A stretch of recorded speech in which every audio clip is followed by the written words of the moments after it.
Adsorption absorption இந்த ரெண்டுக்குமான difference என்ன? ஃபஸ்ட்டாக அட்சார்ப்ஷன்.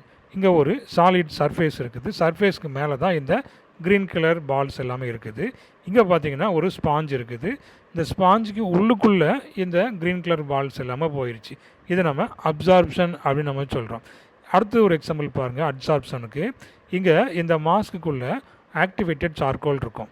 இப்போ பாய்சனஸ் கேஸ் வரும்போது இந்த ஆக்டிவேட்டட் சார்கோல் அந்த பாய்சனஸ் கேஸை ஸ்டாப் பண்ணிக்கிடும். இது நம்ம அட்சார்ப்ஷன் அப்படின்னு நம்ம சொல்கிறோம். இங்கே பார்த்தீங்கன்னா அதே போல் ஸ்பாஞ்ச் இருக்குது. அதே போல் அந்த பார்ட்டிகிள்ஸ் வந்துட்டு உள்ளுக்குள்ளே எல்லாமே டிஸ்ட்ரிபியூட் ஆகிருக்குது. அதை நம்ம அப்சார்ப்ஷன் அப்படின்னு சொல்கிறோம்.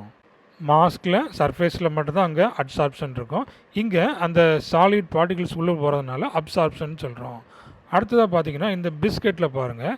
பிஸ்கெட்டுக்கு மேலே இந்த சாக்லேட் இருக்குது இல்லையா, அதை அட்சார்ப்ஷன் அப்படின்னு நம்ம சொல்லுவோம். அப்போ பார்த்தீங்கன்னா அந்த பிஸ்கெட்டுக்கு உள்ளுக்குள்ளே போகலை. அப்போ உள்ளுக்குள்ளே போயிட்டுனா அதை அப்சார்ப்ஷன் அப்படின்னு சொல்லுவோம். இங்கே பார்த்தீங்கன்னா அந்த சாக்லேட் அந்த பிஸ்கெட்டுக்கு உள்ளுக்குள்ளே போகுது. ஸோ உள்ளுக்குள்ளே போகிறதுனால நம்ம அப்சார்ப்ஷன் அப்படின்னு சொல்கிறோம். அப்போ இந்த அட்சார்ப்ஷன் அப்படிங்கிறது சர்ஃபேஸ் பினாமினா. பாருங்கள், அட்சார்ப்ஷன் மேலே தான் இருக்குது, அப்சார்ப்ஷனில் உள்ளுக்குள்ளே போயிடுச்சு. இங்கேயும் அதே போல் இந்த மாஸ்க்கு உள்ளுக்குள்ளே போகாது, சர்ஃபேஸில் தான் இருக்கும். அதே போல் இந்த பிஸ்கெட்டையும் ஒரு எக்ஸாம்பிளாக எடுத்துக்கிடலாம்.